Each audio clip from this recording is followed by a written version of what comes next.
Claude Lalande, ou devrais-je dire Monsieur le Président, bonjour. Bonjour Barbada, c'est toujours un plaisir de te voir. Et le plaisir est partagé parce que tu as toujours une attitude tellement agréable, tu as toujours un sourire rayonnant, c'est tellement le fun d'être en présence de toi.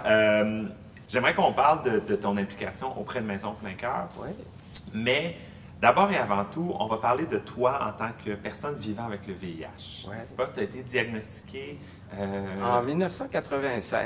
1996. Quelles ont été les étapes qui se sont produites pour toi? Bien, je dois dire, en 1996, mon timing a été un peu impeccable parce que les trithérapies commençaient à être disponibles. OK. Donc, je suis passé directement à la trithérapie, qui était quand même tough à l'époque, parce que c'était des molécules qui étaient très, très difficiles. Il y avait beaucoup d'effets secondaires. Ah oui. Mais comparé à des gens qui ont eu leur diagnostic puis qui ont commencé les premiers traitements, j'ai été très chanceux quand même. OK. À ce moment-là précis, il n'y avait pas de test pour la charge virale. Ah oui. On comptait tes CD4, là, les cellules du système immunitaire. OK. Puis moi, j'étais à 20. Dans la population normale, c'est entre 500 et 2000. C'est que j'étais sidéen à part entière là, à ce moment-là. Okay. J'ai d'ailleurs appris, parce que j'ai été hospitalisé avec une pneumonie, et j'étais en détresse respiratoire. Alors, attends, c'est comme ça que tu as... que j'ai appris. Évidemment, il y a des étapes qui sont pas évidentes au niveau psychologique aussi, bien entendu, mais tu as trouvé de l'aide. Tu t'es dirigé vers des gens, vers des organismes, n'est-ce pas? Bien, en fait, j'ai été un peu niaiseux, je dois dire, parce que j'avais un bon soutien familial. J'avais un conjoint qui était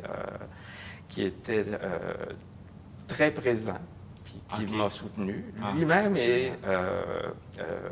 n'est pas une personne vivant avec le VIH. Le médecin m'avait dit, si jamais tu sens le besoin d'avoir un soutien psychosocial, on peut te référer.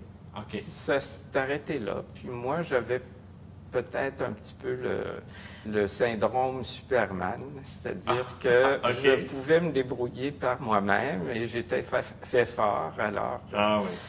Mais avec le recul, puis quand je vois ce qui se produit à Maison Plein Cœur, puis le soutien, c'était, avec le recul, une mauvaise décision. Parce que dans les années qui ont suivi, je voulais tellement me prouver à moi-même puis aux autres que même vivant avec le VIH, je pouvais mener une vie normale, que j'ai frôlé le burn-out. Et donc, c'est ce que tu dis aux gens qui ont un diagnostic, qui découvrent qu'ils ont un diagnostic du VIH, c'est de ne pas essayer de surmonter ça tout seul. Exactement. C'est de s'ouvrir à accepter de l'aide, de l'accompagnement aussi. Puis c'est ce qu'offre Maison Plein Cœur, c'est ça? Tout à fait. Comment tu as décidé de commencer à t'impliquer dans Maison Plein Cœur? Parce que c'est quelque chose d'utiliser les services, mais à un moment donné, de vouloir passer de l'autre côté de la table, puis là, de dire, j'ai envie de redonner maintenant. C'est en 2017, en fait, où je me suis adonné à former une amitié très forte avec une personne vivant avec le VIH. Et puis, cet ami-là faisait du bénévolat à Maison Plein Cœur. Et bon, j'ai commencé à participer à des activités de levée de fonds, tout ça, mais je travaillais, puis j'avais une job très exigeante. Mais je commençais à penser à la retraite. Puis là, j'ai rencontré le coordonnateur à l'époque de l'Action bénévole. Puis on a discuté de comment je pouvais m'impliquer quand je serais prêt. À un moment donné, la retraite est arrivée et puis dès le mois suivant, Maison Plein Cœur offrait des formations aux nouveaux bénévoles ou aux bénévoles existants qui avaient besoin de formation. Puis je suis embarqué là-dedans tout de suite. J'étais Mon bénévolat principal, c'était l'accompagnement en voiture. Je m'adonnais à avoir une voiture. OK, très bien Puis, ça, oui. c'est ça. J'ai donc suivi une formation de ce côté-là. Puis j'ai accompagné les gens à des rendez-vous médicaux. Tout ça. Oui, c'est ça, parce que c'est ça qu'il faut. Je veux dire, Ouais. c'est le genre de service que les gens ont besoin. C'est ça. Ouais. Je pense que je pouvais apprendre et redonner Ben oui. à la personne. Au fur et à mesure de ton implication est venue ton implication dans le conseil d'administration. Ouais.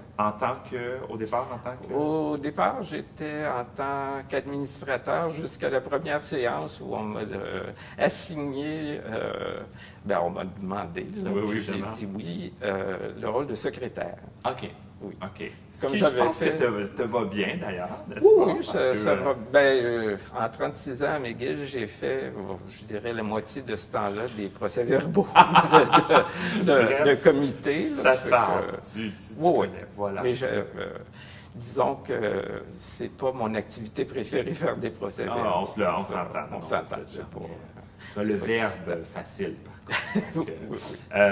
et éventuellement, comme président, rôle Ouais. que tu occupes en ce moment. Ouais. Et comment tu vois ton rôle en tant que président du conseil d'administration? Ben, mon rôle, c'est...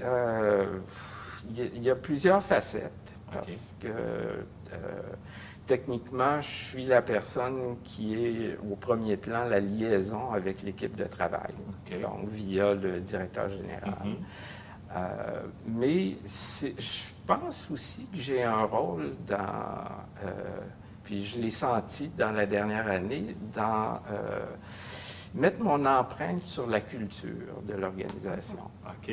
Puis je pense que moi, ma vision, c'était de rapprocher le conseil d'administration, qui était une petite chose mystérieuse qui flottait au-dessus de l'organisation. Puis comme je suis une personne vivant avec le VIH, puis je suis sur le plancher des vaches là, au niveau de l'organisme, je faisais la promotion de plus d'ouverture puis de plus de transparence du conseil d'administration envers la communauté. Puis je pense qu'on est sur ce chemin-là en ce moment. Là. Puis c'est très excitant parce que je suis quand même le premier, depuis le fondateur. Le président fondateur vivait avec le VIH. Puis autant que je sache, là, à moins qu'il ne soit pas dévoilé, je suis le premier président qui est une personne vivant avec le VIH. Donc, ça me donne aussi un espèce de rôle de promotion, si tu veux. Pas vraiment promotion, c'est pas le bon mot, mais je comprends très bien. C'est que en fait, tu montres aussi aux personnes, tu peux devenir, je ne veux pas dire un role model, mais un peu de montrer que oui, même avec le VIH, je peux être président d'un conseil d'administration d'une institution qui a 30 ans. Je peux faire accomplir vraiment beaucoup plus, aller loin où je veux finalement. Et ça, je pense que c'est ce qui est important. Ouais. Et écoute, Maison Plein Cœur est d'autant plus chanceux de t'avoir en tant que président et en tant que bénévole depuis toutes ces années. Je pense qu'avec tout ton bagage, avec toute ta présence et ton attitude tellement sympathique, je pense que c'est formidable je pense que tu amènes Maison Plein Cœur tellement plus loin. Et j'espère que tu voudras poursuivre dans ce rôle ou dans ton implication encore très, très longtemps. Merci infiniment d'avoir accepté notre invitation, d'avoir accepté de jaser avec moi parce que puis de montrer aux gens le visage humain du conseil d'administration puis du président que tu es. Ben oui, c'est ça. Puis c'est très excitant parce que moi, je suis tourné vers l'avenir. Puis il y a plein de choses. Là. On a une feuille de route, un plan stratégique qui nous dit, qui nous a été légué par le précédent conseil, en fait, puis qu'on met en place. Oui. C'est très excitant là, de savoir qu'on on s'en va quelque part parce que Ben, la maladie évolue, la société évolue, puis nous aussi, exactement. on doit évoluer dans ce sens-là, puis ça arrive, là, ça se voit devant nos yeux. Ça fait que c'est enthousiasmant. Claude Lalande, merci beaucoup, beaucoup, beaucoup. C'est vraiment un immense plaisir. Puis longue vie à la Maison Plein Cœur. Puis à moi aussi. Merci. Ben oui, tout à fait. OK. Merci d'avoir été. En plein cœur, en plein cœur.